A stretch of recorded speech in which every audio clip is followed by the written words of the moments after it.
The Long Walk takes place in an alternate 20th century America ruled by a strict military regime. The country is poor, broken, and controlled by fear. Every year, the government holds an event called the Long Walk, a deadly competition where 50 teenage boys, one from each state, must walk nonstop across the country. If they slow down or stop, they're killed. The last one standing wins money and a wish that can change their life.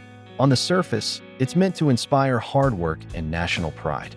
But in reality, it's a cruel show of power, a reminder that people's lives mean nothing compared to obedience and control.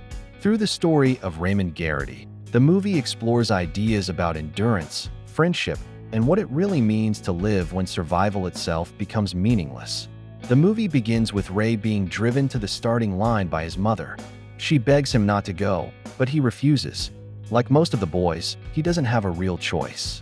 Life outside the walk is just as hopeless, so walking feels like the only way out. The rules are simple. If a participant drops below 3 miles per hour or stops walking, they receive a warning. After 3 warnings, they are executed.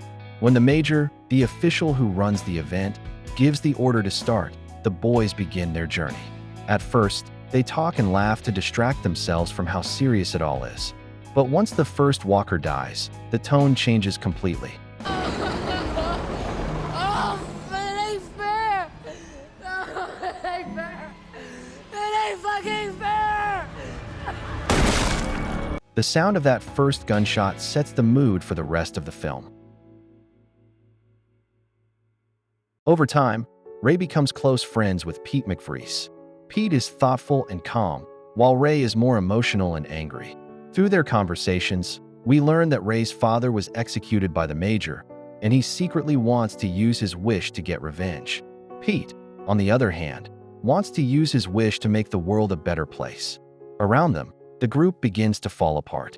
Some walkers die from exhaustion, others from panic or mistakes.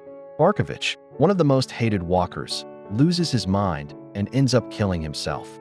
Hank tries to attack the soldiers and is shot.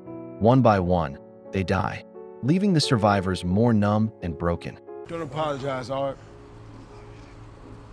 Keep your head up, buddy. You gave this your all. I did. Yeah. I did. Like, fuck you did. I did. Yeah. And you know what? We even made some friends. Even though the story is brutal, there are moments of real humanity. The boys share food, jokes, and small memories from home. It reminds us that they're just kids who are trying to stay sane in a situation designed to destroy them. The walk itself represents how the regime controls its people. It's framed as a competition, but really, it's a punishment disguised as patriotism. The soldiers never stop watching, the rules never change, and the crowd cheers for their suffering. This idea feels uncomfortably familiar. People being pushed to exhaustion, told it's for the greater good. It shows how people can be taught to accept cruelty as normal. As the miles pass, the walk turns into a test of both body and mind. Collie Parker, one of Ray's friends, finally breaks. He steals a gun and shoots a soldier, then turns it on himself. It's one of the movie's hardest scenes to watch, not because of the violence, but because of how hopeless it feels. Stebbins, another walker, reveals that he's the major's illegitimate son. I guess this rabbit is flesh and blood. And this flesh and blood is failing me now. I can feel my liver going, my lungs filling with fluid.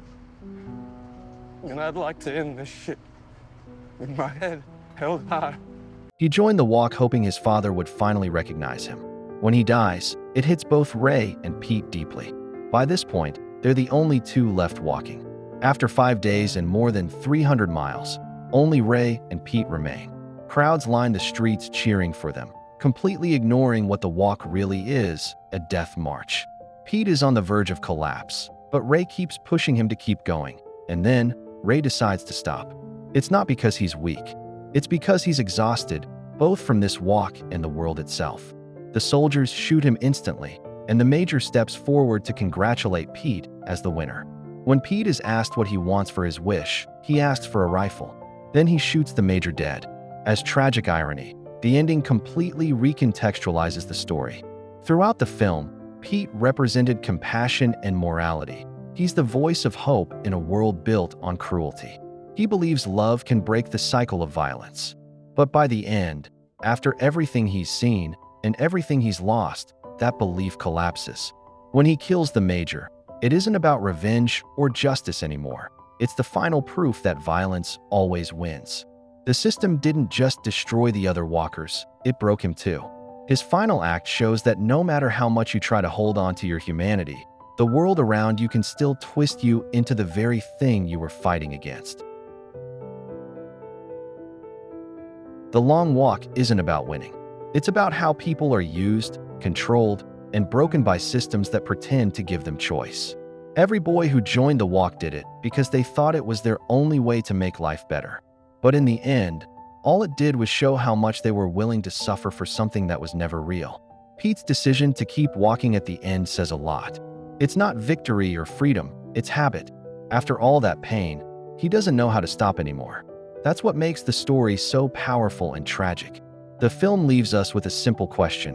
When everything is controlled, when every choice leads to the same end, what does freedom even mean? Make sure to like and subscribe if you enjoyed this video, and I will see you in the next one.